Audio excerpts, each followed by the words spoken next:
አንድ እናት እንኳን መሸሸጊያ የሌለኝ ልጅ ነኝ። ግን ለምን እንደዚህ እንደምታረጉ ያላቅ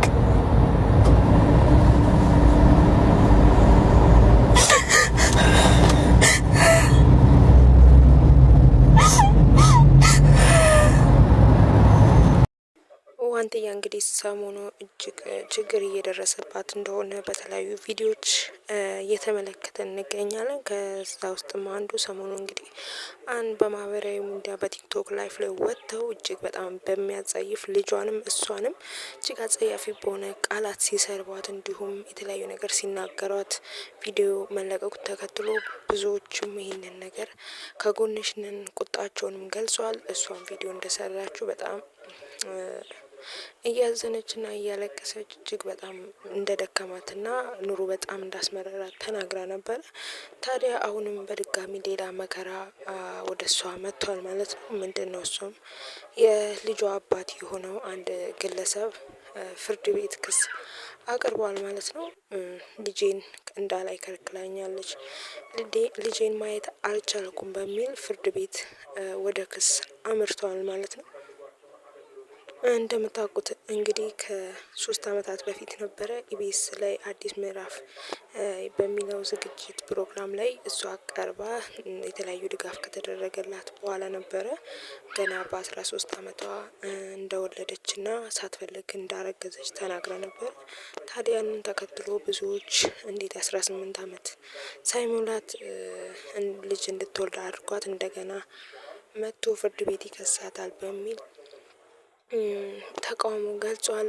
ዋንትያንም ከጎንሽ ነን እያሉ ይገኛሉ። እንግዲህ እንደምታውቁት ይሄ ግለሰብ እንግዲህ አንድ ቀንም ቢሆን ከእውቅናዋ በፊት እዚህ ደረጃ ላይ ከመድረሷ በፊት ልጅ የት ነው ብሎ ጠይቆ እንደማያውቅ ተናግራለች። እሷም እንደሚታየውም እሷም ከዚህ በፊት እንደገለጸችው ይህን ነበረ መልእክቱ። ታዲያ አሁን ላይ መጥቶ ይሄ ማለቱ ምን አይነት ሀሳብና ተገቢነት ፍጹም የሌለው እሷ በዛ ችግር ውስጥ ሆና አንድ ቀን ማይቷት ሳያውቅ አሁን ግን የእሷን ኢሜጅ ለማበላሸት የመጣበት ሂደት እጅግ አስገርመው።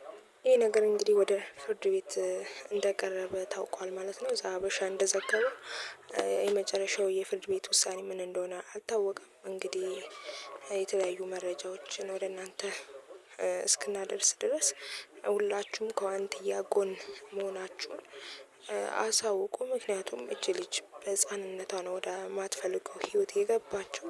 አሁን ላይ መጥቶ የእሷን ህይወት መበጥበጥ አይችልም። ስለዚህ ከጎናሽ ነኝ እያላችሁ አንድ እናት እንኳን መሸሸጊያ የሌለኝ ልጅ ነኝ። ግን ለምን እንደዚህ እንደምታረጉ ያላቅ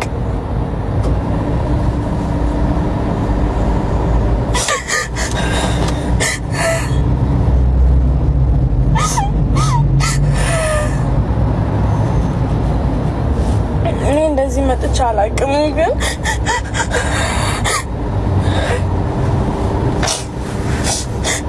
አሁን ደግሞ ደከመኝ።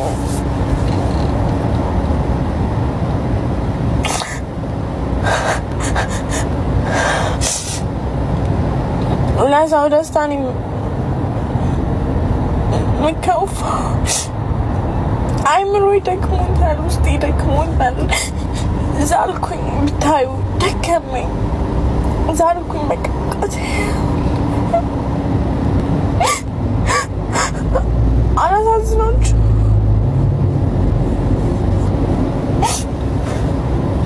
አውቃለሁ እንደዚህ ማለት የለብኝም ሊሆን ይችላል። አንዳንዴ እኮ ይደክማል እኮ፣ አንዳንዴ እኮ ይሰለቻል። ላይ